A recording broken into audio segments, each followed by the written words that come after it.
All right. Imagine being born into the richest, most powerful family in Europe. You live in gigantic palaces covered in gold. Servants bow every time you walk past. Entire armies move at your command. People call you chosen by God Himself. Sounds brilliant, yeah?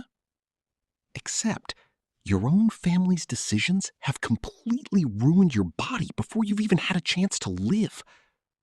And that, mate, is exactly what happened to King Charles II of Spain, probably the most inbred royal in human history. This bloke didn't just inherit a kingdom, he inherited generations of royal cousin marriages, genetic disasters, and one absolutely cursed family tree. Honestly, when you look at the history of European royals, it's proper mental. These kings and queens were obsessed with keeping power inside the family. They thought marrying cousins, nieces, uncles, and relatives would protect their dynasty and stop outsiders nicking the throne. Instead, they accidentally created one of the saddest royal tragedies ever recorded. And Charles II ended up paying the price for all of it. So today, we're diving deep into the disturbing story of the Habsburg dynasty, the terrifying consequences of royal inbreeding, and the tragic life of the king who could barely walk, barely speak, and struggled to survive from the day he was born. Trust me, this story gets darker the further. The Habsburgs had a bit of an obsession. They didn't trust outsiders. See, royal marriages weren't about love back then. Not even close. Marriage was politics. You married to gain land, to form alliances, to keep control. And the Habsburgs believed the safest option was marrying within the family itself. Cousins marrying cousins became normal. Uncles marrying nieces? Yep, that happened too. Generation after generation, the same bloodline kept looping back into itself. And for a while, it actually looked successful. Their empire grew bigger and richer. But genetically? Oh, mate, the damage was building quietly in the background. By the time Charles II was born in 1661, the Habsburg family tree looked less like a tree and more like a circle. Seriously. His parents were so closely related genetically that modern scientists reckon Charles had a higher level of inbreeding than the child of a brother and sister. That's not even exaggeration. That's how extreme things have become. And the moment he entered the world, people already knew something was terribly wrong. Charles was born in Madrid, inside the enormous Royal Alcazar Palace. Now, normally, the birth of a royal heir would be a massive celebration. Bells ringing, crowds cheering, nobles celebrating in the streets. But whispers started almost immediately, because the newborn prince looked weak, very weak. He struggled to feed properly. His body seemed fragile. And then there was the jaw. The famous Habsburg jaw. Now, loads of Habsburg royals had this feature, a huge protruding lower jaw caused by generations of intermarriage. But Charles had the worst case anyone had ever seen.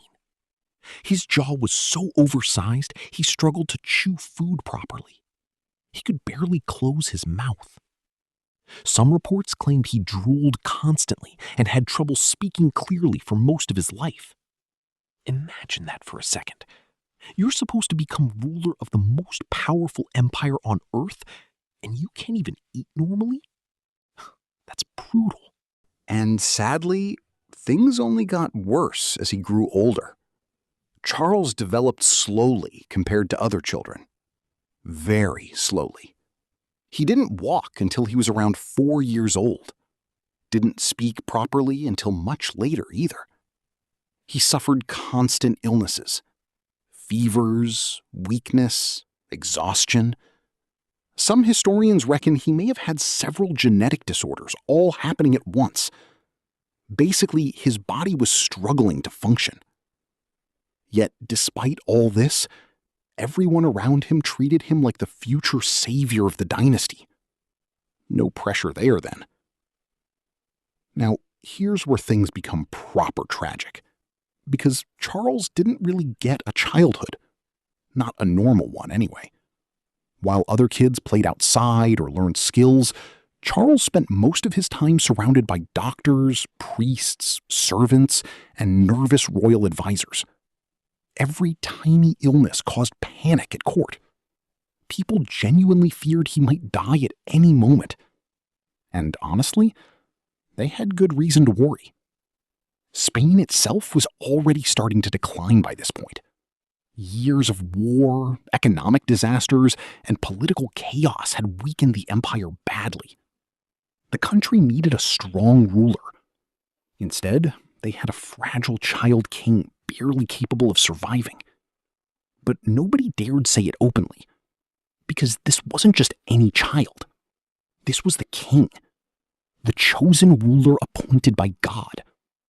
So the court carried on pretending everything was fine, even when it obviously wasn't. And Charles grew up completely isolated because of it. Imagine living your whole life surrounded by luxury, but never truly free. Every movement watched. Every illness discussed. Every weakness hidden behind royal propaganda. That's lonely, mate. Really lonely. Then came another disaster. When Charles was just 4 years old, his father died, meaning the sickly little boy officially became king of Spain. 4 years old. Mad, isn't it? Of course, he was far too young to actually rule, so his mother Mariana became regent, and she was fiercely protective of him. Maybe too protective. Charles remained heavily sheltered well into adulthood. People constantly made decisions for him.